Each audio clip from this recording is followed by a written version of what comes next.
This is a Best in Climate episode of Earth Feels, where each week your hosts Rose and Christine read to you from some of the best climate-related blogs and articles on the web. Hi there, Rose here with this week's Best in Climate episode.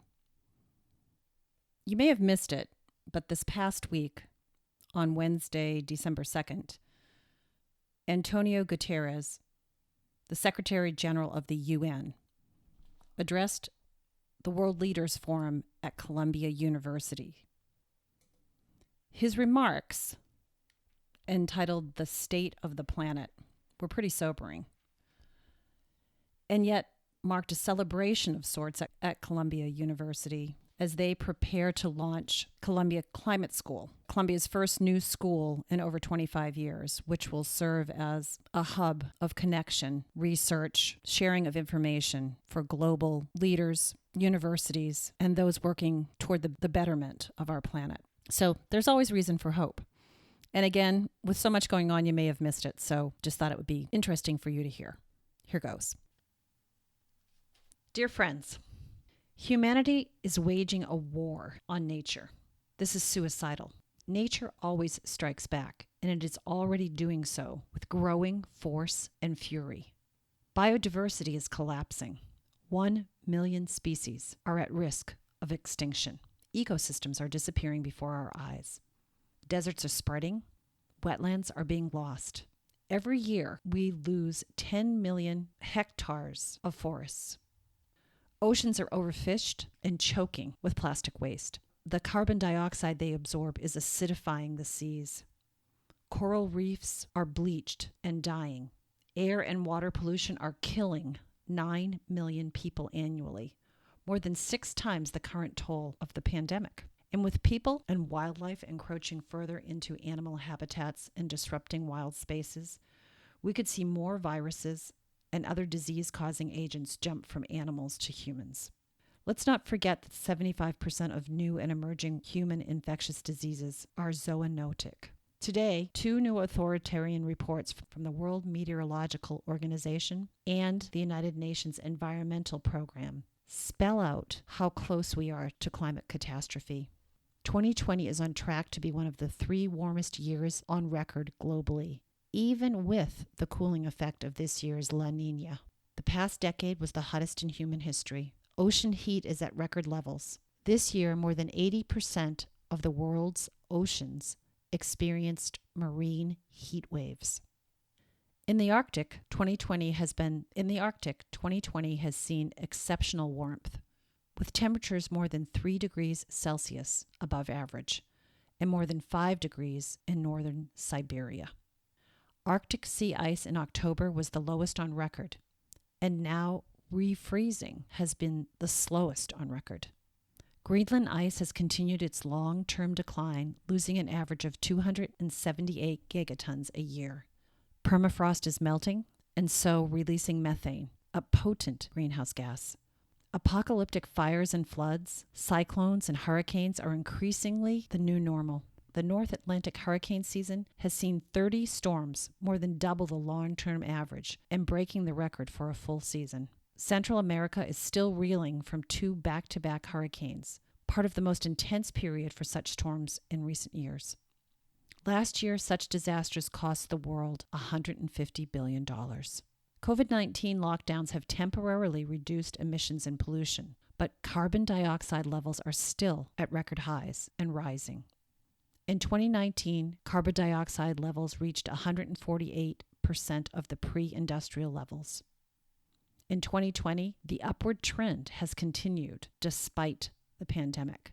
Methane soared even higher to 260%.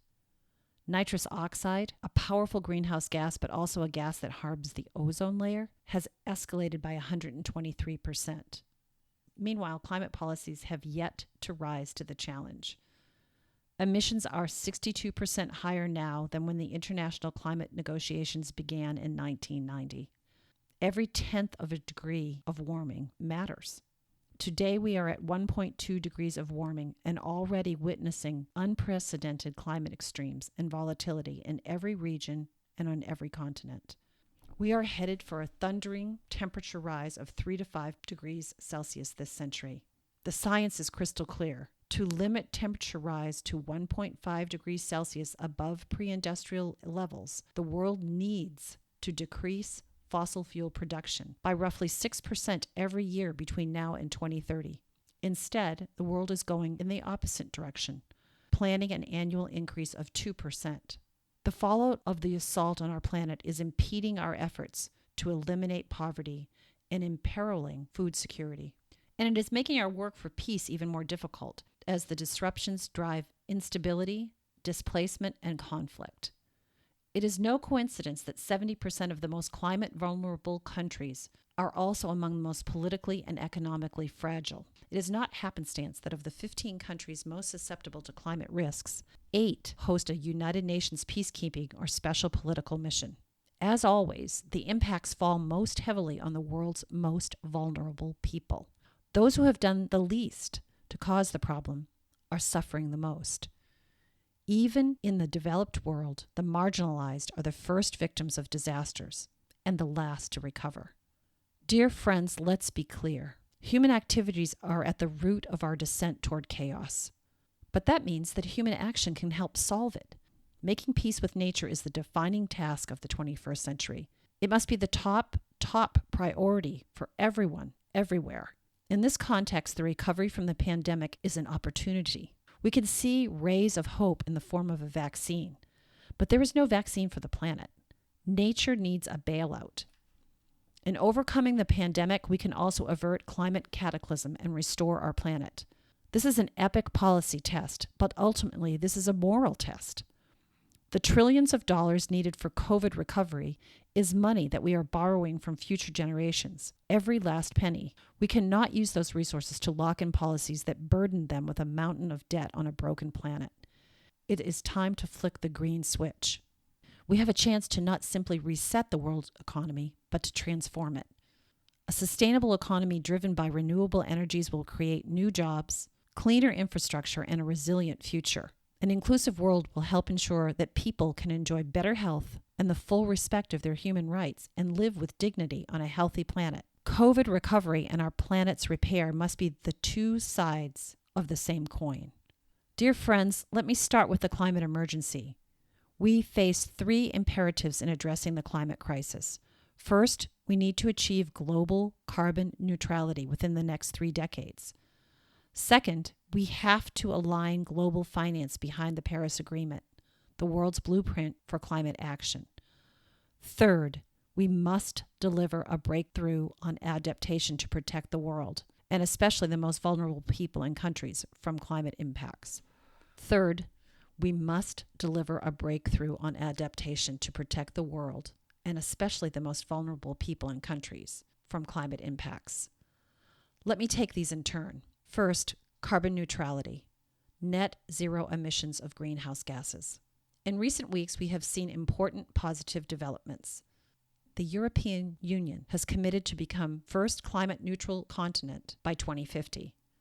And I expect it will decide to reduce its emissions to at least 55% below 1990 levels by 2030. The United Kingdom, Japan, the Republic of Korea, and more than 110 countries have committed to carbon neutrality by 2050. The incoming United States administration has announced exactly the same goal. China has committed to get there before 2060. This means that by early next year, countries representing more than 65% of global carbon dioxide emissions and more than 70% of the world economy will have made ambitious commitments to carbon neutrality. We must turn this momentum into a movement. The central objective of the United Nations for 2021 is to build a truly global coalition for carbon neutrality. I firmly believe that 2021 can be a new kind of leap year, the year of a quantum leap towards carbon neutrality. Every country, city, financial institution, and company should adopt plans for transitioning to net zero emissions by 2050. And I encourage the main emitters to lead the way in taking decisive action now to get on the right path and to achieve this mission, which means cutting global emissions by 45% by 2030 compared with 2010 levels. And this must be clear in the nationally determined contributions. Every individual must also do their part as consumers, as producers, as investors. Technology is on our side. Sound economic analysis is our ally. More than half the coal plants operating today cost more to run than building new renewables from scratch. The coal business is literally going up in smoke. The International Labor Organization estimates that despite inevitable job losses, the clean energy transition will result in the creation of 18 million jobs by 2030. But a just transition is absolutely critical. We must recognize the human costs of the energy shift. Social protection, temporary basic income, reskilling and upskilling can support workers and ease the changes caused by decarbonization. Dear friends, renewable energy is now the first choice, not just for the environment, but for the economy. But there are worrying signs. Some countries have used the crisis to roll back environmental protections. Others are expanding natural resource exploitation and retreating from climate ambition. G20 members, in their rescue packages, are now spending 50% more on sectors linked to fossil fuel production and consumption than on low-carbon energy. And beyond announcements, all must pass a credibility test. Let me take one example, the example of shipping. If the shipping sector was a country, it would be the world's 6th biggest greenhouse gas emitter. At last year's Climate Action Summit, we launched the Getting to Zero Shipping Coalition to push for zero emissions deep sea vessels by 2030. Yet current policies are not in line with those pledges. We need to see enforceable regulatory and fiscal steps so that the shipping industry can deliver its commitments. Otherwise, the net zero ship will have sailed. Exactly the same applies to aviation. The Paris signatories are obliged to submit their revised and enhanced nationally determined contributions with their 2030 emissions cut targets. 10 days from now, along with France and the United Kingdom, I am convening a Climate Ambition Summit to mark the 5th anniversary of the Paris Agreement. Less than a year from now, we will meet in Glasgow for COP26. These moments are opportunities we cannot miss for nations to detail how they will build forward and build better, acknowledging the common but differentiated responsibilities in the light of national circumstances, as said in the Paris Agreement, but with the common goal of carbon neutrality by 2050. Second, let me now turn to the key question of finance. The commitments to net zero emissions are sending a clear signal to investors, markets, and finance ministers. But we need to go further. We need all governments to translate these pledges into policies, plans, and targets with specific guidelines. This will provide certainty and confidence for businesses and the financial sector to invest for net zero. It is time to put a price on carbon, to phase out fossil fuel finance and end fossil fuel subsidies, to stop building new coal power plants and halt coal power financing domestically and overseas, to shift the tax burden from income to carbon and from taxpayers to polluters, to integrate the goal of carbon neutrality into all economic and fiscal policies and decisions, and to make climate-related financial risk disclosures mandatory. Funding should flow to the green economy, resilience, adaptation, and just transition programs. We need to align all public and private financial flows behind the Paris Agreement and the Sustainable Development Goals. Multilateral, regional, and national development institutions and private banks must all commit to align their lending to the global net zero objective. I call on all asset owners and managers to decarbonize their portfolios and to join key initiatives and partnerships launched by the United Nations, including the Global Investors for Sustainable Development Alliance and Net Zero Asset Owners Alliance, today with $5.1 trillion of assets. Companies need to adjust their business models, and investors need to demand information from companies on the resilience of those models. The world's pension funds manage $32 trillion in assets, putting them in a unique position to move the needle, must move the needle, and lead the way. I appeal to developed countries to fulfill their long-standing promise to provide $100 billion annually to support developing countries in reaching our shared climate goals. We are not there yet, This is a matter of equity, fairness, solidarity, and enlightened self-interest. And I ask all countries to reach a compromise on Article 6 of the Paris Agreement as they prepare for COP26 to get us the clean, fair, and environmentally sound rules carbon markets need to fully function. I welcome the work of the task force launched in September, with members representing 20 sectors on 6 continents, to develop a blueprint for large-scale private carbon offset markets. Third, we need a breakthrough on adaptation and resilience.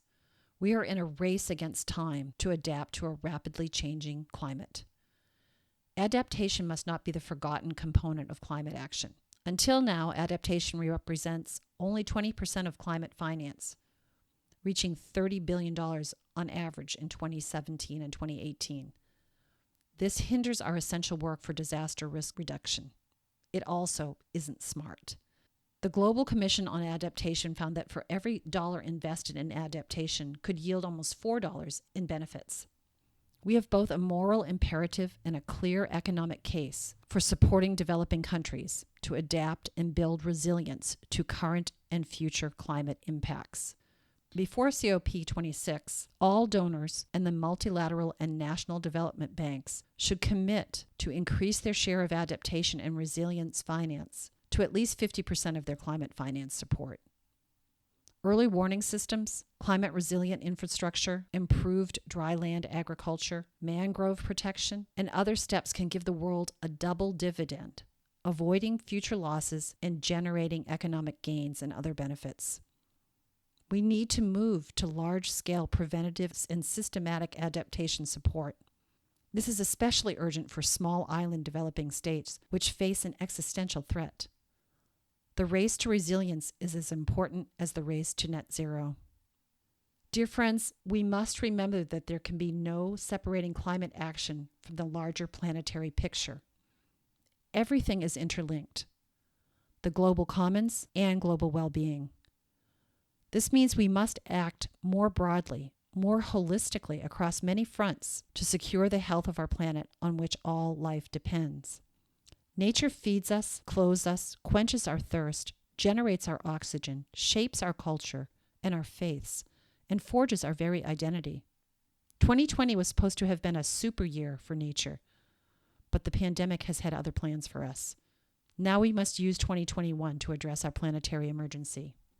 Next year, countries will meet in Kunming to forge a post-2020 biodiversity framework to halt the extinction crisis and put the world on a pathway to living in harmony with nature. The world has not met any of the global biodiversity targets set for 2020. And so we need much more ambition and greater commitment to deliver on measurable targets and means of implementation, particularly finance and monitoring mechanisms. This means more and bigger, effectively managed conservation areas so that our assault on species and ecosystems can be halted. This means biodiversity, positive agriculture and fisheries, reducing our overexploitation and destruction of the natural world. This means phasing out negative subsidies, the subsidies that destroy healthy soils, pollute our waterways, and lead us to fish our oceans empty. This means shift from unsustainable and nature-negative extractive resource mining into broader, sustainable consumption patterns. Biodiversity is not just cute and charismatic wildlife. It is the living, breathing web of life. Also in 2021, countries will hold the Ocean Conference to protect and advance the health of the world's marine environments. Overfishing must stop. Chemical and solid waste pollution, plastics in particular, must be reduced drastically.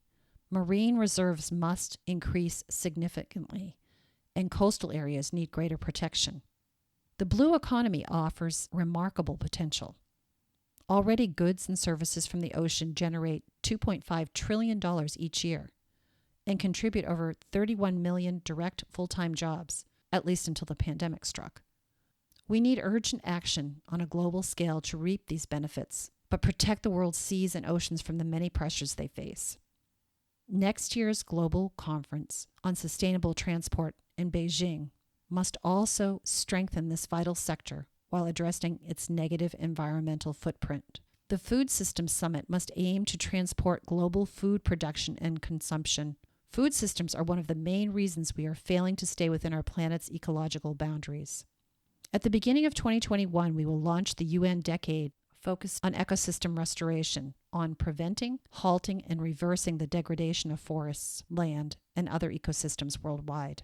The decade is a rallying cry for all who want to tackle the twin crisis of biodiversity loss and climate change with practical and hands-on action. The International Conference on Chemicals Management will establish a post-2020 framework on chemicals and waste. According to the World Health Organization, sound chemicals management could prevent at least 1.6 million deaths per year. 2021 will also be critical in advancing the new urban agenda. The world's cities are fundamental front lines on sustainable development, vulnerable to disaster yet vectors of innovation and dynamism. Let us not forget that more than 50% of humankind already lives in cities, and this number will reach almost 70% in 2050. Next year, in short, gives us a wealth of opportunities to stop the plunder and start the healing. One of our best allies is in nature herself. Drastically reducing deforestation and systemically restoring forests and other ecosystems is the single largest nature-based opportunity for climate mitigation. Indeed, nature-based solutions could provide 1/3 of the net reductions in greenhouse gas emissions required to meet the goals of the Paris Agreement. The World Economic Forum has estimated that business opportunities across nature could create 191 million jobs by 2030. Africa's Green Wall alone has created 335,000 jobs. Indigenous knowledge distilled over millennia of close and direct contact with nature can help to point the way. Indigenous people make up less than 6% of the world's population, yet are stewards of 80% of the world's biodiversity on land. Already we know that nature managed by indigenous peoples is declining less rapidly than elsewhere. With indigenous peoples living on land that is among the most vulnerable to climate change and environmental degradation, it is time to heed their voices, reward their knowledge, respect their rights. Let's also recognize the central role of women. The impacts of climate change and environmental degradation fall most heavily on women. They are 80% of those displaced by climate change. But women are also the backbone of agriculture and key stewards of natural resources. They are among the world's leading environmental human rights defenders. And women's representation in national parliaments has been linked directly to the signing of climate action agreements. As humankind devises strategies for natural resource governance, environmental preservation, and building a green economy, we need more women decision makers at the table. Dear friends, I have detailed an emergency, but I also see hope. I see a history of advances that show what can be done, from rescuing the ozone layer to reducing extinction rates to expanding protected areas. Many cities are becoming greener. The circular economy is reducing waste. Environmental laws have growing reach. At least 155 United Nations member states now legally recognize that a healthy environment is a basic human right, and the knowledge base is greater than ever. I was very pleased to learn by President Bollinger that Columbia University has launched a climate school, the first new school here in a quarter of a century. Congratulations. This is a wonderful demonstration of scholarship and leadership. I am delighted to know that so many members of the Sustainable Development Solutions Network are with us today as special guests, university presidents, chancellors, deans, faculty, and other scholars. The United Nations Academic Impact Initiative is working with institutions of higher education across the globe. The contributions of universities are essential to our success. Dear friends, a new world is taking shape. More and more people are recognizing the limits of conventional yardsticks, such as gross domestic product, in which environmentally damaging activities count as economic positives. Mindsets are shifting. More and more people are understanding the need for their own daily choices to reduce their carbon footprint and respect planetary boundaries. And we see inspiring waves of social mobilization by young people, from protests in the street to advocacy online. from classroom education to community engagement, from voting booths to places of work. Young people are pushing their elders to do what is right, and we are in a university. This is a moment of truth for people and planet alike. COVID and climate have brought us to a threshold. We cannot go back to the old normal of inequality, injustice, and heedless dominion over the earth. Instead, we must step towards a safer, more sustainable, and equitable path. We have a blueprint, the 2030 Agenda, the Sustainable Development Goals, and the Paris Agreement on climate change. The door is open. The solutions are there. Now is the time to transform humankind's relationship with the natural world and with each other. And we must do so together. Solidarity is humanity.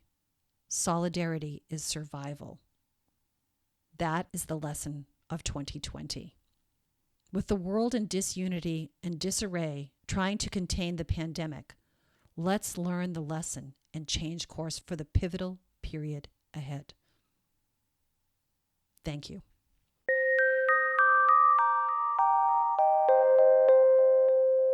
Wow. So there you have it. Some pretty potent words from António Guterres, the UN Secretary General, as he addressed the World Leaders Forum at Columbia University on December 2nd. Lots of work to be done in the future. I know Christine and I have mentioned it before. Climate and COVID coming together has created this perfect storm. And there's a certain despair to it, but there's also a certain hope to it. We can see the new future on the horizon. We just have to be brave enough to leave the world that wasn't working behind. Thanks for listening. Catch you next time. That's this week's episode of Best in Climate for Earth Feels. Special thanks to singer-songwriter Kristen Hoffman for generously allowing us to use Song for the Ocean. Thanks for listening. Don't forget, subscribe to our podcast so you don't miss an episode. Catch you next time. Bye-bye. Children of the earth, I'm calling out. There's a mission for you and for me.